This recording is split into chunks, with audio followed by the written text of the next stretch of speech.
What's up, everybody? Welcome back to another update for League of Legends Wild Rift. I'm Jason Live 310, and I got some amazing news for you today. I'll be talking about all the champion changes coming up for patch 4.1a. But before we dive into the details, make sure you hit that subscribe button and turn on notifications so you never miss an update. And if you want to catch my live stream, follow me on Twitch and Facebook Gaming, Jason Live 310. Trust me, you don't want to miss the action. First up, we have Amumu. The changes will affect the Amumu's Despair ability, which is a key part of his kit when it comes to taking down objectives.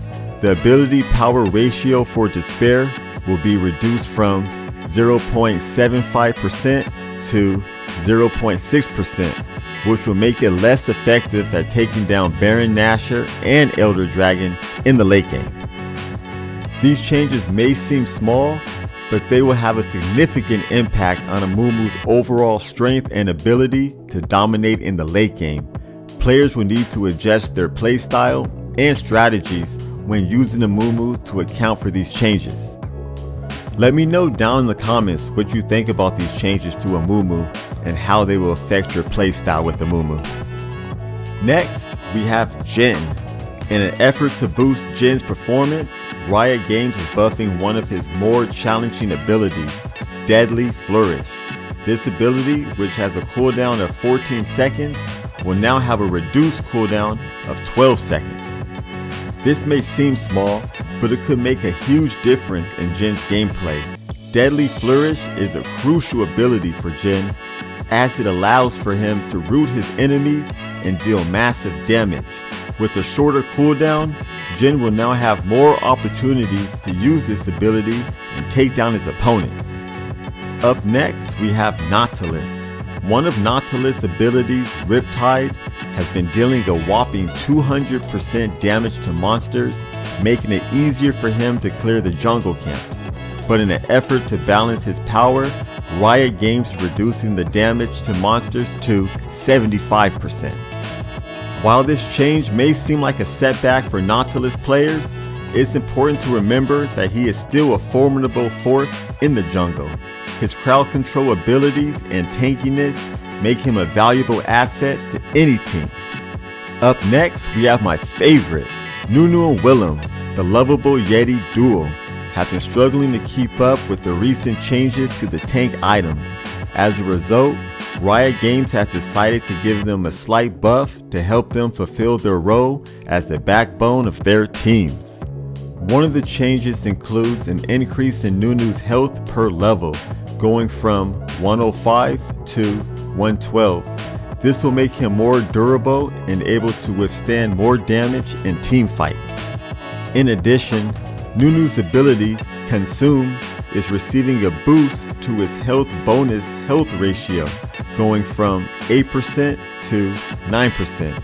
This will make Nunu sustain even stronger, allowing him to stay in fights longer and provide more support to his team. These changes may seem small, but they will make a big difference in Nunu and Willem's gameplay. With their increased durability and sustain, they will be able to fulfill their role as a tank and support their team even better. Up next, we have Pyke.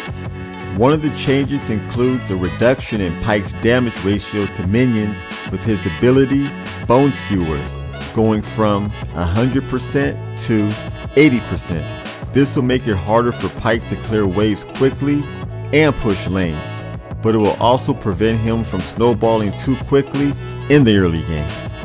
In addition, Pyke's damage ratio to monsters with his ability, Phantom Undertow, is being reduced from 110% to 100%. This will make it slightly harder for Pyke to clear jungle camps quickly, but it will also prevent him from becoming too powerful in the mid game. Pyke's ultimate ability, Death from Below, is also receiving some changes. The additional gold ratio for solo kills is being reduced from 110% to 100%, while the gold granted to Pyke for assisting a teammate is being increased from 110% to 120%. The extra gold cap is also being increased from 550 gold to 600 gold. Finally, when Pyke's teammates kill an enemy within ultimate range, Pyke's extra gold ratio is being increased from 110% to 120%, with the extra gold cap also being increased from 550 gold to 600 gold. This will encourage Pyke to work more closely with his teammates and provide more support in team fights. Up next, we have Rammus. One of the changes includes a reduction in the percent armor boost that Rammus gets from his ability Defensive Ball Curl.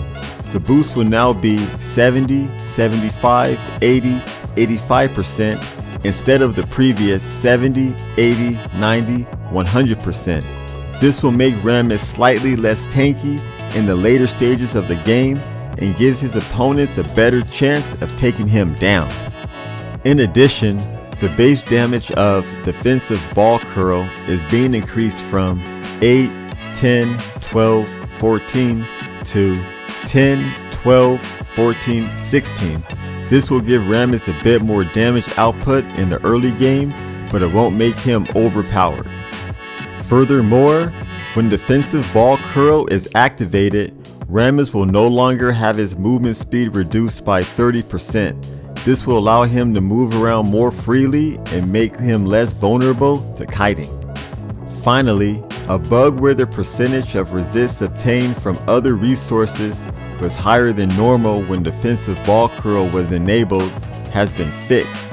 This will ensure that Rammus is balanced and fair to play against for all opponents. Up next, we have Varus. One of the changes includes a reduction in the ability power ratio of Varus's ultimate Chain of Corruption. The ratio will now be 85% instead of the previous 100%. This will make ability power Varus slightly less powerful and give attack damage Varus a better chance of competing with him.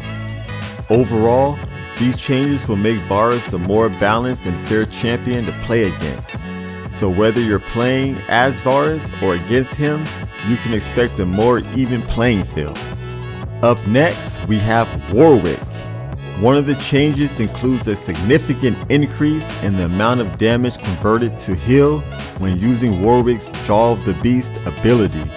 The percentage will now be 37.5, 50, 62.5, 75%, instead of the previous 22.5, 40, 57.5, 75%.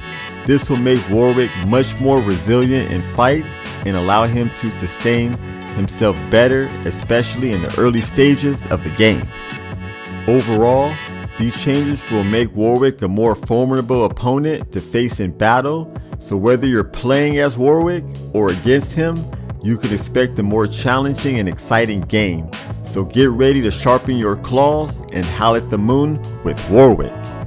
Up next, we have Zeri. This time, the focus is on reducing some of Zeri's electrifying strength in the late game. The changes will affect her base stats, specifically her health per level, which will be reduced from 120 to 112. Additionally, her Lightning Crash ability will also be adjusted, with the bonus attack damage from basic attack chains being reduced from 25% to 20% attack damage. These changes will help level the playing field and make it easier for Zeri opponents to keep up with her in the late game. While she still may be a formidable opponent, her strength will be more balanced and fair for everyone involved. Thank you for watching. I hope you found this video helpful and enjoyable. If you did, please consider hitting the subscribe button and turning on your notifications so you never miss out on new content. Also, don't forget to follow my live streams on Twitch and Facebook Gaming for even more gaming fun and interaction. Peace!